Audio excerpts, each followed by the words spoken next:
This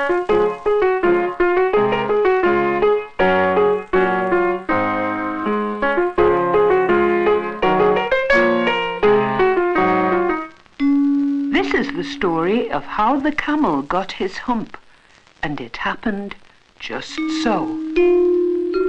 Long ago, in the high and far-off times, when the world was new and all, there was an undiscovered sandy desert. And in the middle of the undiscovered sandy desert lived a excruciatingly bad-tempered, conceited, lazy camel. He stood all day eating milkweed and prickles and things, gazing into a pool of water, admiring his long legs, his droopy eyelids and curvy neck. But he was particularly proud of his smooth, flat back.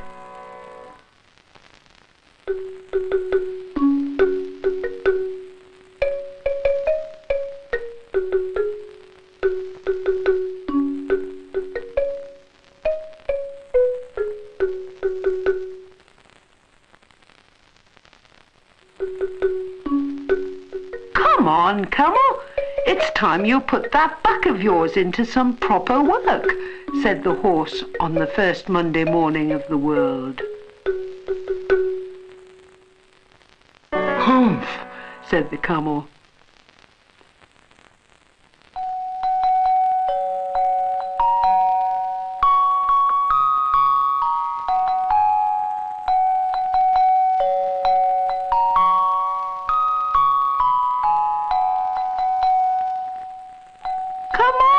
Camel, it's time you learn to fetch and carry, said the dog on the first Monday morning of the world. Humph, said the camel.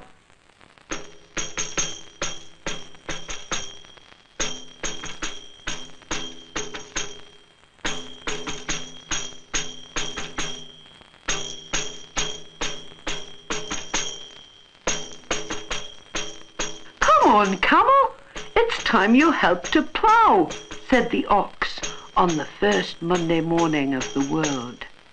Humph, said the camel.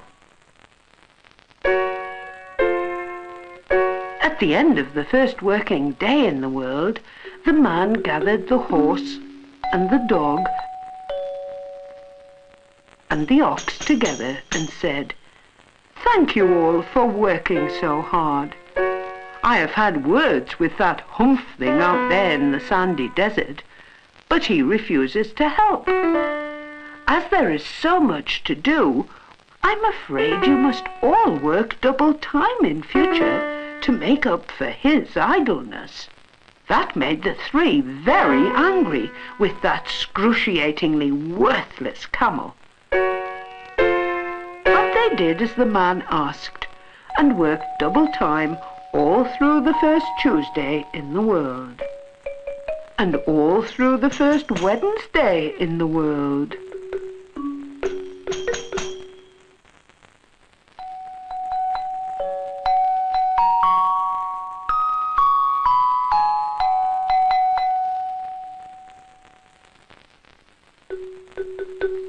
But by the first Thursday in the world, they were all very tired and very, very angry with that most excruciatingly conceited, idle humph thing out in the desert.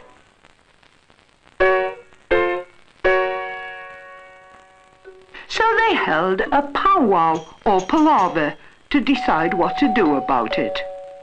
Humph, laughed the camel, and carried on chewing idly. We cannot go on like this, panted the dog.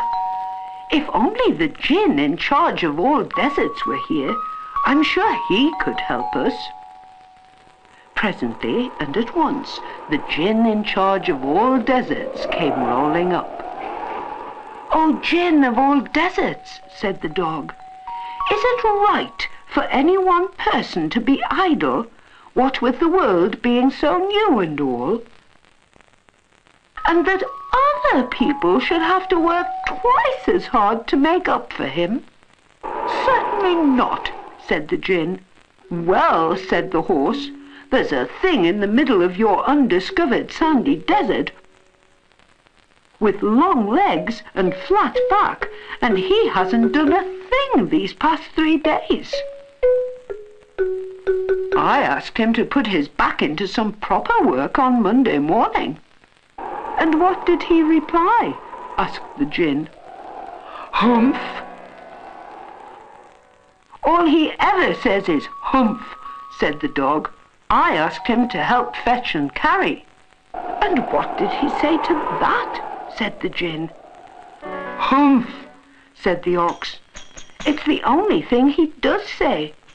I asked him to help with the ploughing, and I suppose he said humph," said the gin of all deserts. "Well, I bet you all the gold in Arabia that it's my flat-backed, conceited camel to whom you've been referring. If you 3 will kindly wait there a minute, I'll go and humph him out of his idleness."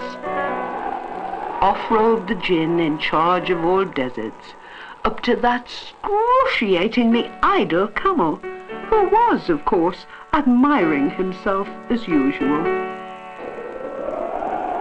"Now, my long and flat-backed friend," said the gin, "what's this I hear about you doing no work, what with the world so new and all?"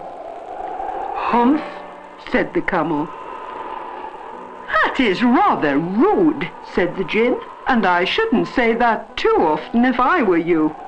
Now listen, you have given the 3 a lot of extra work to do on account of your excruciating idleness. Aren't you just a little bit sorry?" "Humph," said the camel. "This is my last warning," said the gin. "Use that word again, and it will be once too often. Now, how about putting in a good, honest day's work, like everyone else?" And the camel said humph again. But it was indeed once too often, for the gin in charge of all deserts worked a great magic upon it.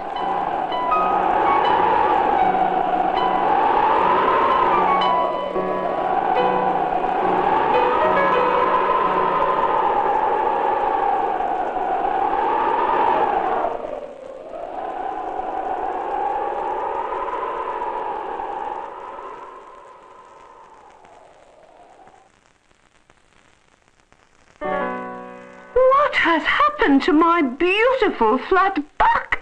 gasped the camel. "That is your very own hump," said the gin, "that you have brought upon yourself by being bad-tempered and idle. And now you are really going to put that new back of yours to work." "But how can I?" whined the camel.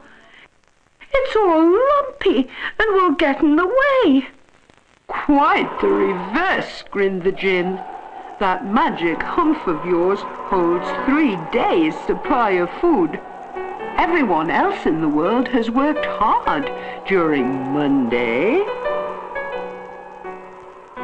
Tuesday, and Wednesday. You did not. So you owe everyone 3 days' work. Now, thanks to your hump, you can catch up on all your tasks without having to stop to eat milkweed, prickles and things. And of course, there will be no time to admire your new back in pools of water. You'll be too busy using it." And ever since that day, the camel has worked as hard as other animals. At times he works even harder. As they stop to eat, he carries on, thanks to his hump, magically turned into a hump. But he is still most bad-tempered and conceited, just like that first excruciatingly idle camel in the world.